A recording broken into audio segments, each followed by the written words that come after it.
Sir, doing good, doing good. So I'm excited for this call because I honestly really don't know you all that well. We've had a few interactions, we've talked a couple times, Right. but Kelly, you just recently hit President's Club, correct? Yep. Hit it last month. We Yes. hit it last month. You did 432 so far for the year.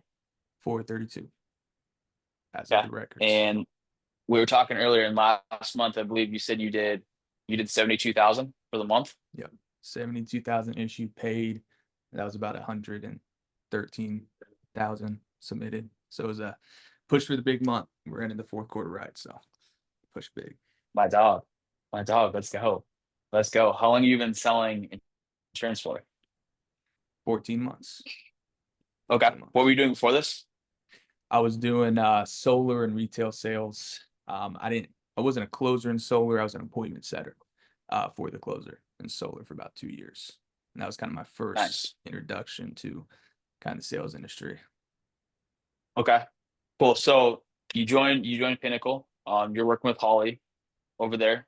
Great squad. And what was your first 30 days like selling life insurance? So my first 30 days, well, first thing it took me about 20 times, yeah, 20 times to pass the test. So it took me about a year and a half to actually get into the business. And at that point, I was working part-time the Hold on, first hold on, 30 hold on. days. Yeah. Was it did I just hear you failed the test 20 times? Is that accurate? I failed it 19 times, passed it the 20th time. A year and a Let's half, go. man. A year and a Year half and a of half. just taking the Long test time over and coming. over. Exactly, exactly. So I was very excited to get into the business, but I wasn't financially ready. I wasn't financially ready to go in full time. So I had three different jobs. I was working about 60 hours a week at those three jobs. And so I knew life insurance is the direction I wanted to go. So I'm gonna have to figure out how to make it work. So in those 90 days, it was just sell a policy as much whenever I'm off work, dial the phones, get appointments set up. I think I was only working maybe like 5, 10 hours a week for insurance, just because that's the only time I had. I was even running appointments on Sundays after church. I was trying to get it done. As we started selling and getting paid out for the policies, I slowly dropped my hours till I was finally full time about the third month in. So about November of last year was when I was actually like full time up and running. And the biggest thing that I tell Just new about a year ago agents, exactly. yeah, exactly, exactly. Okay. And the biggest thing I tell agents that first get into the business, the biggest difference between me and a lot of people coming into the business, I was I was on live dials listening to people when I was trying to pass the test because I knew I wanted to figure out exactly what system I wanted to plug myself in to where I just need a everything's set in front of me. I got my ducks in a row. All I need to do is plug in and do the work.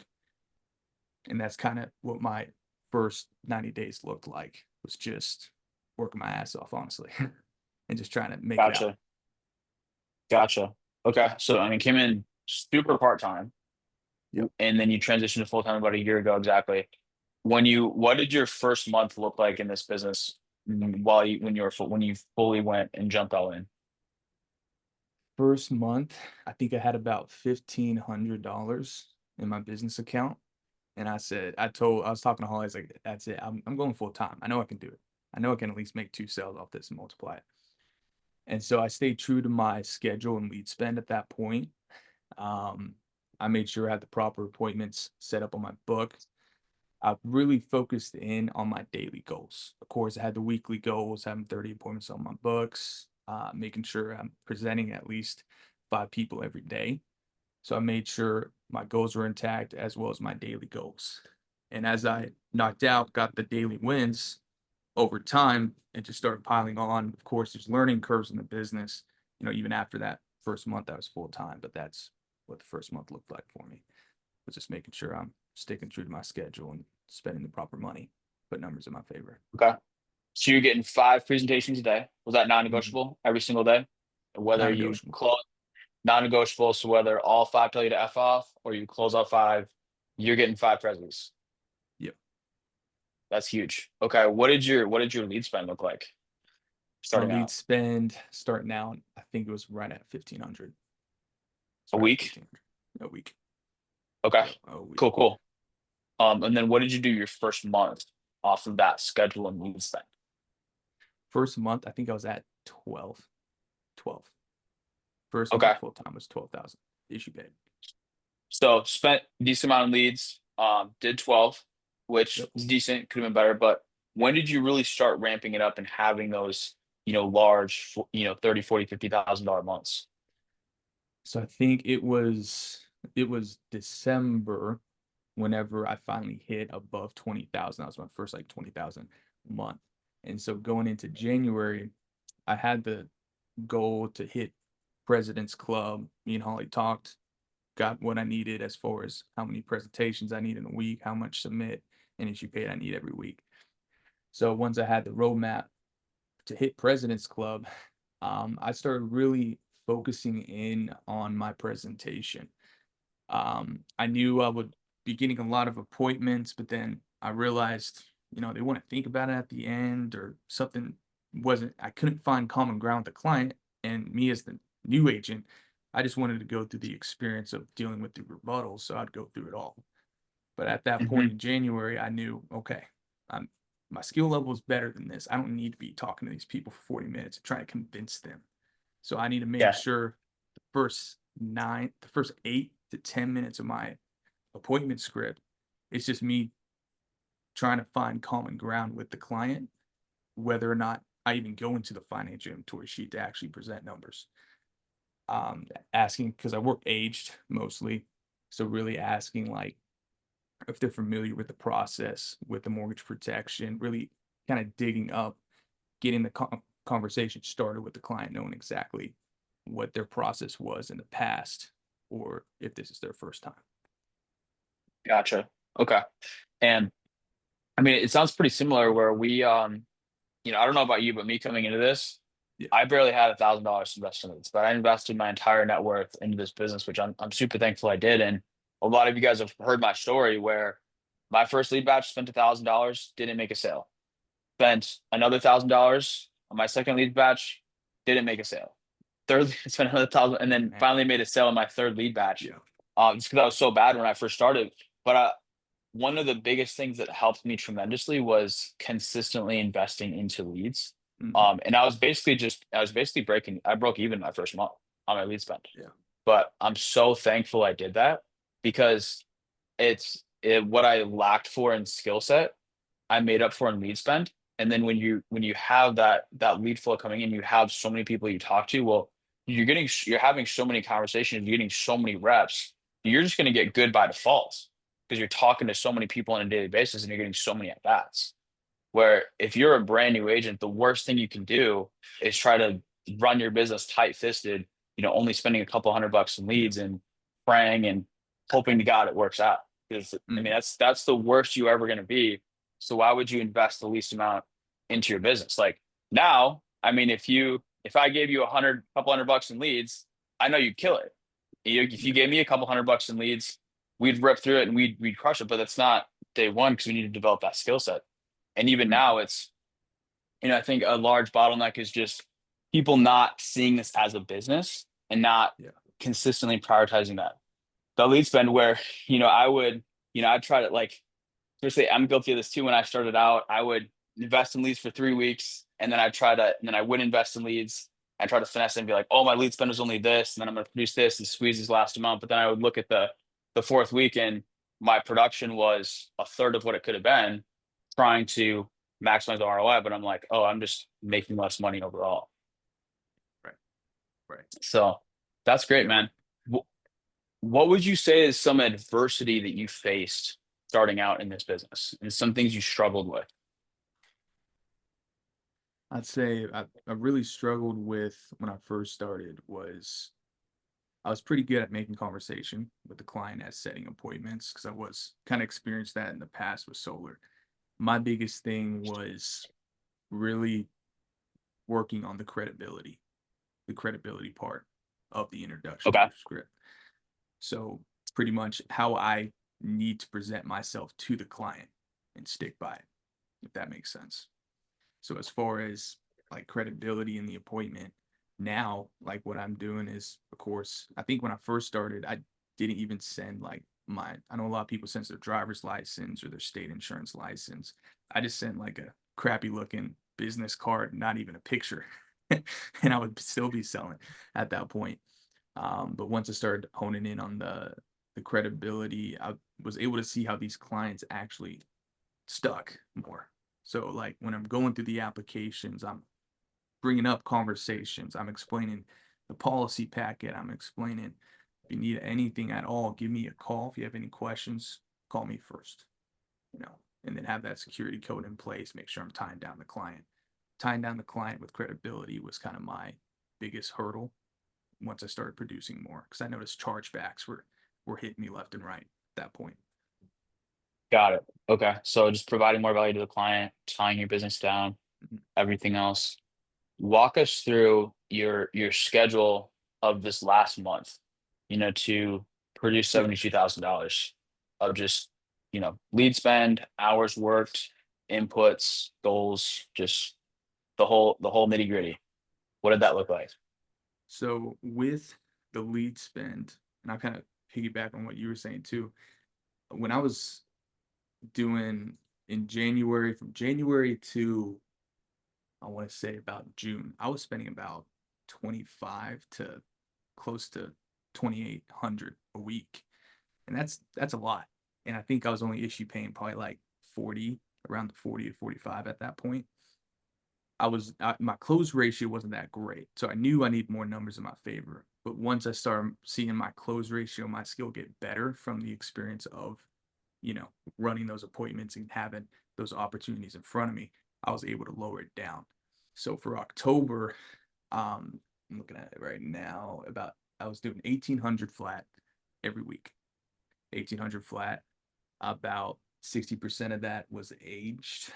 So it has, yeah, 600 to $800 was spent on age leads, and then about 1,000 of that was spent on fresh mailers, and then every other week. So a lot of people are doing solely digital one call closes. To me, scheduling an appointment makes sense. It's the most easiest for me to track my numbers and my dialers numbers. And so whenever I get a no show or reschedule, I would go in for one call close with just a batch of 30 every other week. And I noticed that kind of Got it. helped me stay busy. So whenever, I can dial for an appointment or I can go in for one call close. So I kind of like that diversity almost. So my lead spend 1,800 a week, Monday through Friday. My schedule, I ran about. I'm looking at it right now here. I think every day I was presenting about six to eight people every day. From 7 to 10 a.m. I would be running appointments and then eat lunch, do my workout, and then about noon to 6 to 6:30, I was just running appointments every day from Monday to Friday. And Gotcha. if I didn't have enough appointments on the books or had no shows or reschedules, I treated Saturday as a makeup day for me. And so I'd go in, run about 4 to 5 appointments first thing in the morning on Saturday. Got it. Okay. So you said you're getting 6 to 7 appointment or is it appointments or presentations today? Presentations. Presentations. Presentations. Okay. How many dials are you making to get those presentations? So right now I do have two dialers. So I probably dial maybe like 10 leads a week.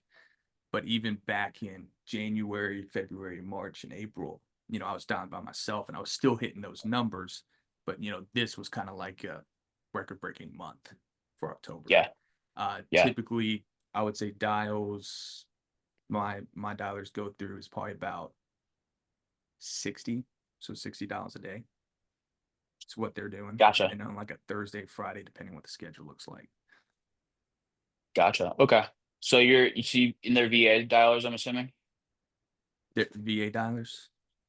For like, are they American dials or are they from the Philippines or another country? Oh yeah, American dollars. Yeah, yeah, American Gotcha. dollars. Yeah, they Okay. work with me.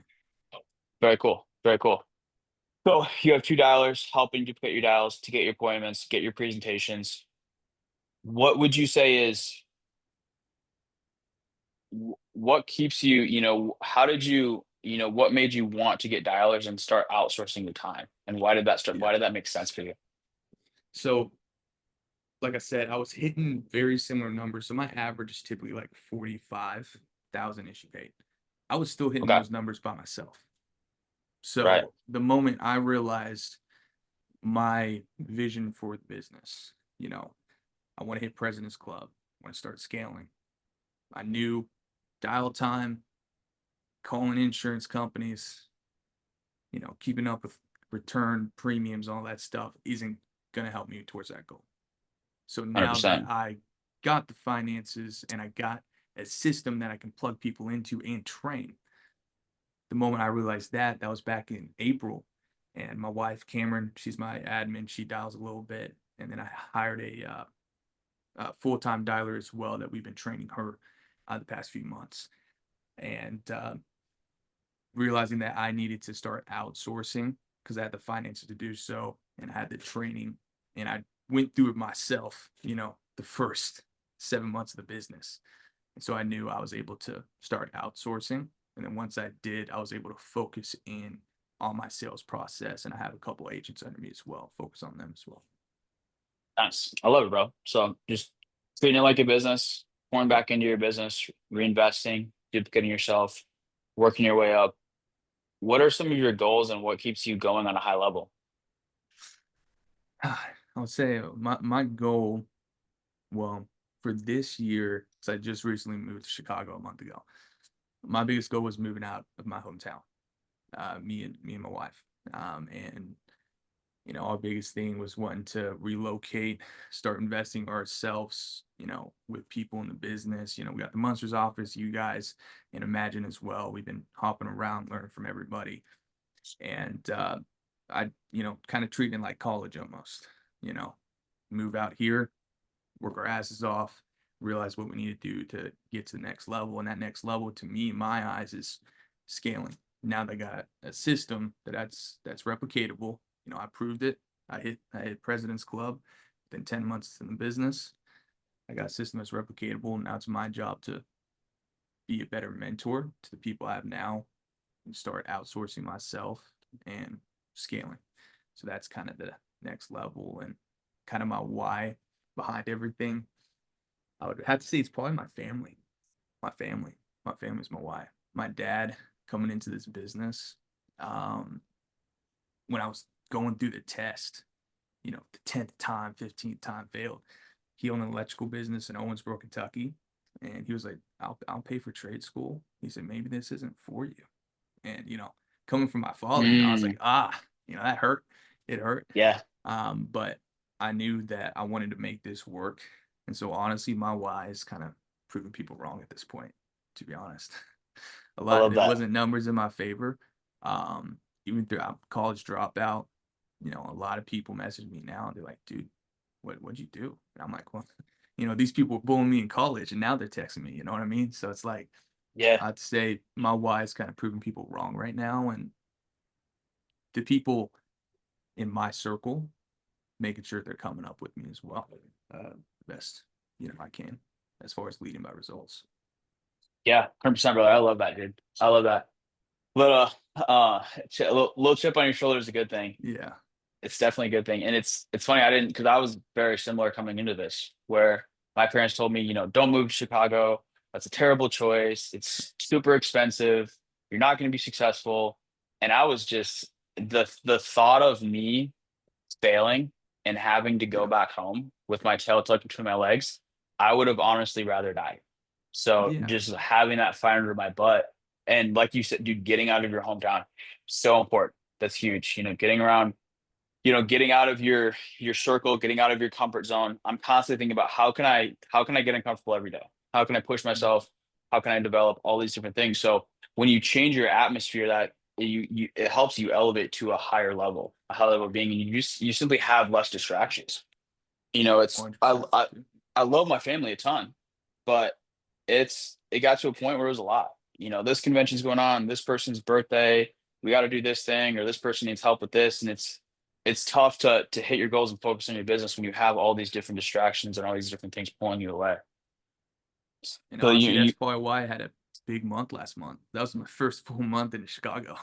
So Yeah, something about moving out of the hometown, man. yeah. I mean, you already hit President's Club, but I guarantee you from this point, your production is gonna skyrocket even more. I guarantee it. And if you look at a lot of successful millionaires and entrepreneurs, and Hermosi actually talks about this, he says that most successful people, they just get really good at saying no. You just have to be Mhm. good at saying no to things and focus on the few things that are really important that you want to do with your life. So that's Gotta have an huge. obsession. Yeah. Yeah. What are you what do you want to be team wise? You said you want to recruit and build a team. Where do you want to be a year from now? Where you see yourself in your business? A year from now, I see myself having, I want to find my 5 core legs in the business. That's kind of something I've been talking to Gabe, Holly, and Mindy about, trying to create some legs in the business to where I'm training them to be, I think in the comp grid, it's directors or sales director, something like that, where they start having legs underneath them. I want to start scaling the business to where, you know, hopefully one day I can open up an office, whether it's in, that's funny. I was talking to Cameron about this. I don't even know what's the next step after Chicago. You know, we came here and it's like, we're going to focus on scaling, figure out a funnel.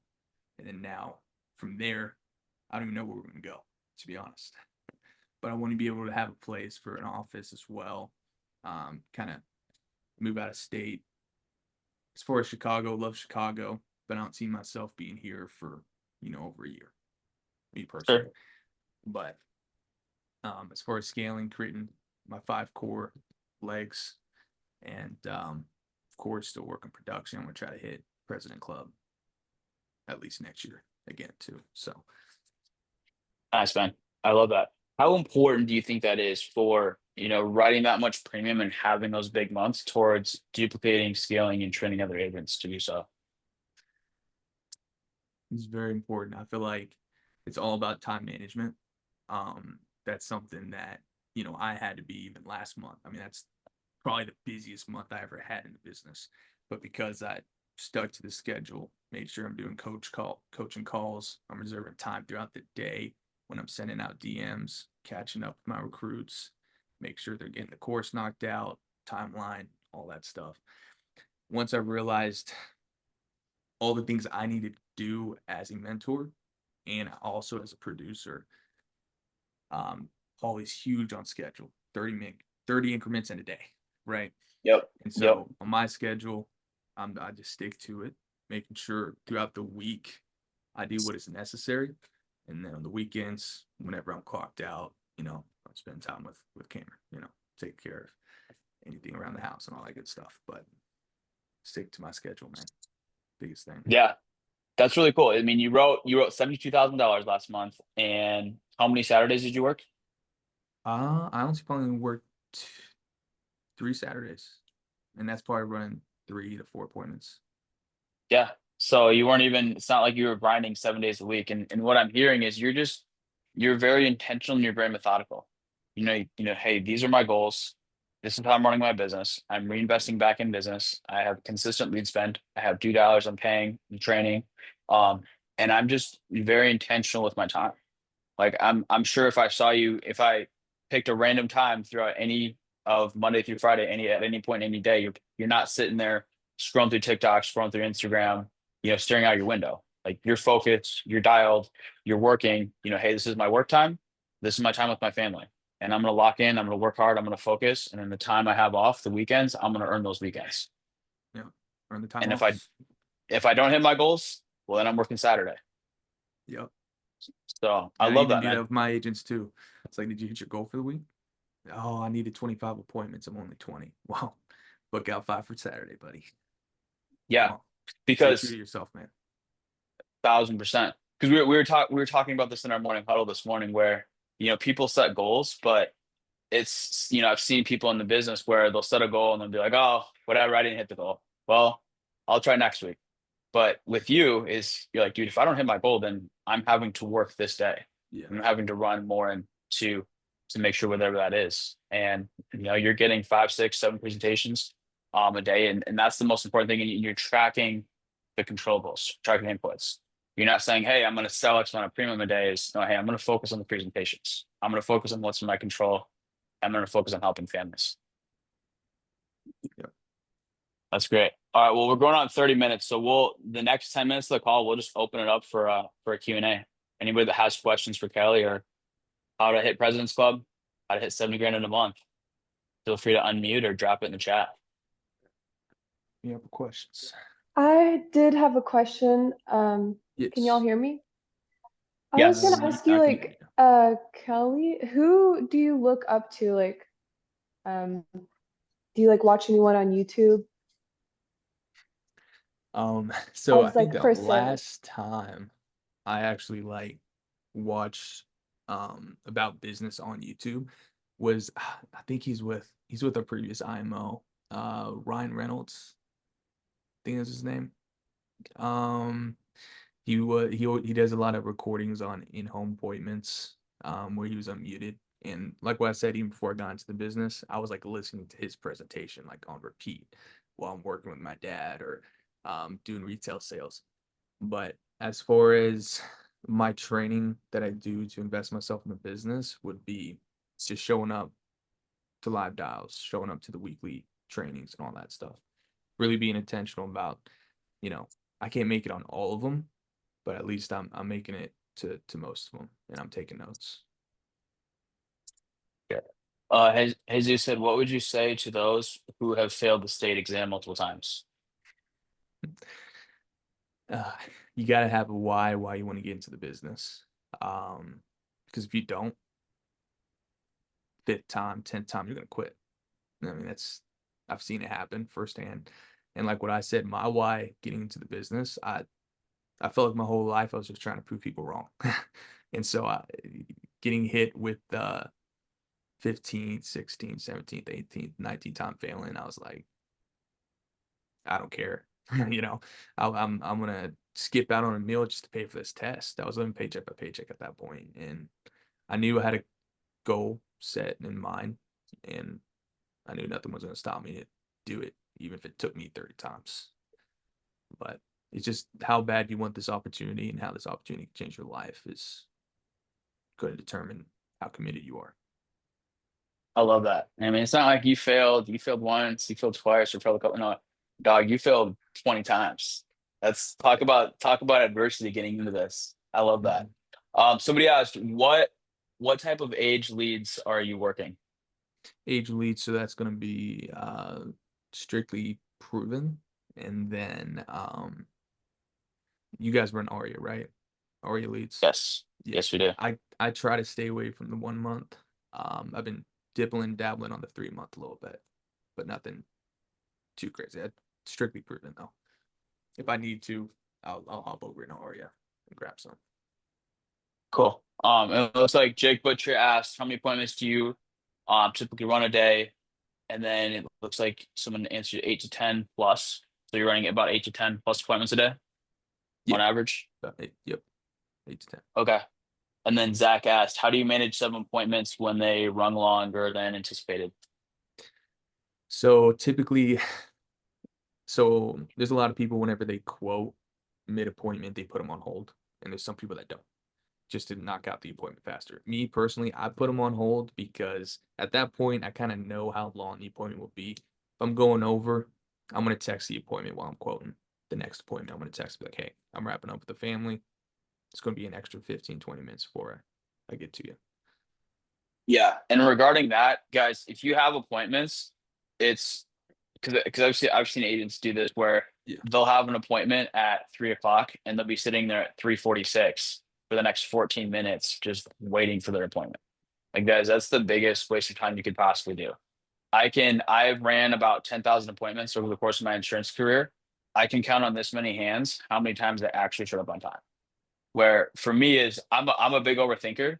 So I would, when I would make sure I had an overwhelming amount of appointments booked just so I had, because I hated white space on my calendar. Like, I always wanted to stay busy doing something when I was running out in the field. So I was, knocking doors, sitting in my car, dialing to book more appointments. Obviously in this business, just continue dialing with what we do now. But it's, I would show up to appointments an hour early. an hour late. And guys, here's the thing, no one really cares. Like most of the time they wouldn't say anything. And if I would show up late, you'd be like, hey Mary, I apologize. I had a family run late, or I was dealing with the death claim or whatever the case may be. And everybody's I pretty used the chill. death claim card. It's too many Yeah, times. yeah, It works. It works. it works. It works. I'm looking at the questions here. Corey said, what's your daily routine looking like when you're writing a lot of business yourself? So daily routine, I'm in the office working about 7:30. Um, Typically I wake up a little bit earlier. I'll try to do cardio in the morning. I got a coach that trains me, so I do it 6 days a week. So knock that out. So I'm up and running for the business. I'm on the phone 7:30 typically, and then from 7:30 till about 10 a.m. I'm running appointments, catching up with my recruits, running one-on-ones, and then about 10 to 12, it's my lunch break. That's typically where if I got time to work out, I'll go ahead and knock it out. Because typically I'm supposed to have like 3 meals before I work out, due to my coach. But so I get back in the office about 12 to 6, sometimes 12 to 7, depending how many appointments I need for those presentations. Um, and that call it a day, and that's pretty mirrored Monday through Friday. But Friday I try to clock out a little bit earlier, about 5. So Cool. And Anthony asked, similar question on that. What are your non-negotiables in this business? non-negotiables, making sure whatever goal I have set for the week, I'm gonna hit it, and that's why I don't typically work on Saturdays. But if I don't hit it Monday through Friday, my ass is working on Saturday morning, 7 a.m. Yeah, as early yeah, as I can. Um, Non-negotiables goals for the week, including lead spend, schedule. Those are my pretty big non-negotiables. yeah. Lead spend, schedule, it's the important ones. I love that, man. Well, dude, I appreciate you hopping on here. Appreciate you pouring Yes, the sir. truths. Any closing words, any words of advice, words of wisdom for the agents on here to hit President's Club and Hit write on a higher President's Club. level? I had a couple questions too. My bad, guys. I was just waiting for the No, you're common good. Go questions. ahead. Go ahead, Isaac. Is Go that for cool? it. So Yeah, yeah. I got a couple questions. I'll try to keep it like condensed. So the first Yeah. thing is in terms of the leads you're running, I joined the meeting kind of late. You're running mortgage protection leads specifically? Yep. Mortgage protection leads only. Okay. And then in the case, do you have like for agents maybe that have been running into um having trouble getting clients approved through certain carriers. I know like the go-to for a lot of people's like Moo or Foresters, sometimes like Royal Neighbors. Do you have like a specific like method of aside from just the underwriting guidelines, like carriers you typically send your clients to that don't give you, I guess, as hard of a time in terms of approval process? Yeah. So with that, I'm not picky with carriers. And here's the reason why. When I first started in the business, I was picky with carriers. And I realized the more dependent I am on the carrier and I got chargebacks, when I'm trying to learn a new carrier, do an e-app with the client, things get mixed up and I'm not as quick. I really hone in to prevent kind of the answer to that question. I really hone in on financial inventory sheet, going in depth on the medical questions, and then I go from there what would be best for the client as far as the rates and what they can get approved for. I do not like resubmissions. That drives me crazy. Every time I have to resubmit somebody, I want to bang my head against the desk. So I really hone in with the client, get them to be honest with me, break down the financial inventory sheet, asking the health questions, knocking out all the boxes. And even when I'm doing the application, I ask it again because I want to make sure I'm putting them in the right position. But I would say, obviously, I love Kansas City Life. American Home Life is one of my go-tos. But as far as underwriting, just go in depth with the client. Go in depth with the Yeah. client, that financial inventory sheet. Do you have like a I know there's a lot of people that are, you know, running big teams, and they have like a rule of thumb where generally they know, you know, higher intent clients that stay on the books tend to have like a higher monthly premium. Do you think that that's something that you practice and you try to kind of go in with, or is it just whatever fits the client? Like, have you seen success with lower premiums as opposed to higher premiums? Of course, it's going to depend on the client. But with, again, this will come from the financial inventory sheet where I kind of decipher that. When I look at the monthly premium for the home, I never break down their budget. I really don't. Kind of, here's a nugget for you guys. This probably will help a lot when you guys quote. When I put them on hold, I let them know. So, Jonah, I'm going to put you on hold real quick. I'm going to pull options that we know you can qualify for today so we can submit that proof of coverage. Do me a favor, go ahead, grab that pen and paper for me because we'll write a couple things down. And I need you to look at the budget, okay? Make sure you know what that looks like for you so we can customize what fits your needs and your family's needs as well, okay? So whenever I do that, the first option I typically pull like 3 options with clients when I'm presenting the actual numbers. First one is always the budget friendly option. So like an $80 premium based off their monthly income, right? And then the second one is probably about $50 more, probably something that they need at that point, maybe full coverage, right? Just to make sure there's a budget friendly option. And that third one I'm pulling is going to be the most expensive option, but this one's going to be like the platinum coverage. This is full coverage plus salary plus funeral, or in some cases maybe even full coverage depending on the pricing. But I'm very intentional with the client, letting them know that we're finding something that fits within the budget, so then it's just a conversation on what fits in the budget at that end of the phone call whenever you present and ask which option makes sense. Gotcha. All right. But I don't Thanks. really see a trend though of lower Mohammed premiums. said, how much AP should an agent make to be able to afford a Shelby GT 500? I don't know. What do you think, John?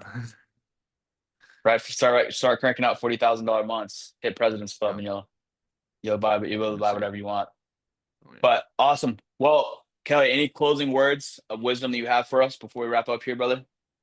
For people that want to hit President's Club next year, start even this quarter, man. Get prepped for it. Know what the goals are. So the moment January 1st hits, you know what you need to do, and it's on you to put in the work. 100%. Guys, this time of the year is genuinely some of our biggest months, and it's generally the best time to help families because people are home. It's the holidays. People are already thinking about their families. They're in a good mood. So, and this is the last stretch before the new year. So let's go hard. Let's hit our goals. Let's hold ourselves accountable. So, when you guys are taking that time off and you guys are spending time with your family, you can have, like, you're able to just focus on being with family, having a good time because you know that you worked hard, you hit your goals, and let's make it a successful 2025. Yes, God sir. bless everybody. You guys kill it.